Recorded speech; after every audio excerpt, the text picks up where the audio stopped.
আমাদের মৃত্যু যেন জান্নাতি মৃত্যু হয়, মৃত্যুর পরে যেন আমরা জান্নাত পেতে পারি। এর জন্য হাদিসের ভিতর যে সকল আমল বলা হয়েছে এই সকল আমলের দিকে আমরা অধিক যত্নবান হওয়ার চেষ্টা করি। আমরা পিতামাতার সাথে ভালো আচরণ করি, দুর্বলদের সাথে ভালো আচরণ করি। নাহমাদুহু ওয়া নুসাল্লি আলা রাসূলিহিল কারীম, আম্মা বা'দ। মানুষ মরণশীল, একদিন সে মারা যাবেই। তো তার মারা যাওয়াটা যেন সুন্দর হয় এর জন্য কোরআন এবং হাদিসে বিভিন্ন আমল দেয়া আছে। তার মধ্যে থেকে আমরা একটি আমল নিয়ে আজকে আলোচনা করব। তিরমিজি শরীফের হাদিস, মিশকাত শরীফের 3363 নম্বর হাদিস। এই হাদিসের মধ্যে নবী করিম সাল্লাল্লাহু আলাইহি ওয়াসাল্লাম বলেছেন যে তিনটি কাজ করবে আল্লাহ রাব্বুল আলামিন তার মৃত্যুকে সহজ করে দিবেন এবং তাকে জান্নাতে স্থান দান করবেন। এই তিনটি আমল খুবই গুরুত্বপূর্ণ আমল, কিন্তু আমাদের সমাজে এই আমলগুলোর গুরুত্ব খুবই কমে গিয়েছে। এইগুলোর দিকে আমাদের গুরুত্ব দেওয়ার দরকার। এর মধ্যে সর্বপ্রথম আমল হলো রিফকুন বিদ-দাঈফ, দুর্বলের সাথে ভালো আচরণ করা।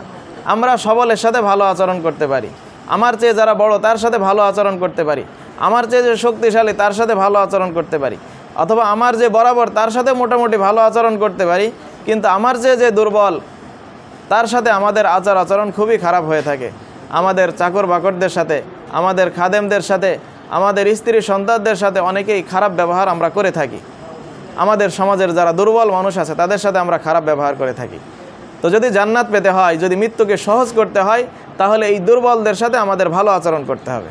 এটা হলো প্রথম আমল, যে আমলের মাধ্যমে মৃত্যুটা সহজ হয় এবং জান্নাতে যাওয়া যায়। দ্বিতীয় আমল হলো ওয়া শাফকাতুন আলাল ওয়ালিদাইন, পিতামাতার সাথে কোমল আচরণ করা, পিতামাতার সাথে দয়ার আচরণ করা। আমরা অনেকেই বাইরে এসে লোক সমাজে অনেক ভালো ভালো কথা বলে থাকি, ভালো আচরণ করে থাকি, কিন্তু বাড়িতে যে পিতামাতার সাথে আমাদের আচরণ খারাপ হয়ে যায়, পিতামাতার সাথে আমাদের কথাবার্তা খারাপ হয়ে যায়।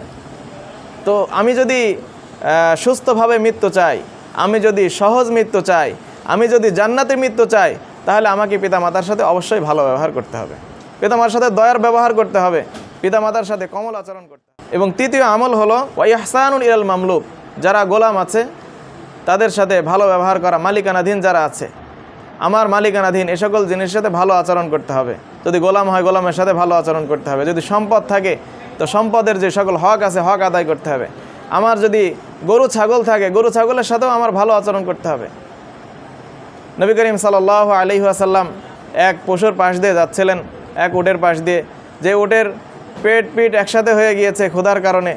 তো নবী করিম সাল্লাল্লাহু আলাইহি ওয়াসাল্লাম তার মালিকদেরকে বলেছেন যে তোমরা এই সকল বাকহীন প্রাণীদের সাথে ভালো আচরণ করো, এগুলোর সাথে যদি খারাপ আচরণ করো আল্লাহ তাআলা তোমার সাথে কিয়ামতের ময়দানেও এই ধরনের খারাপ আচরণ করবেন। তো আমরা এ সকল বিষয়ে সাবধান হওয়ার চেষ্টা করি।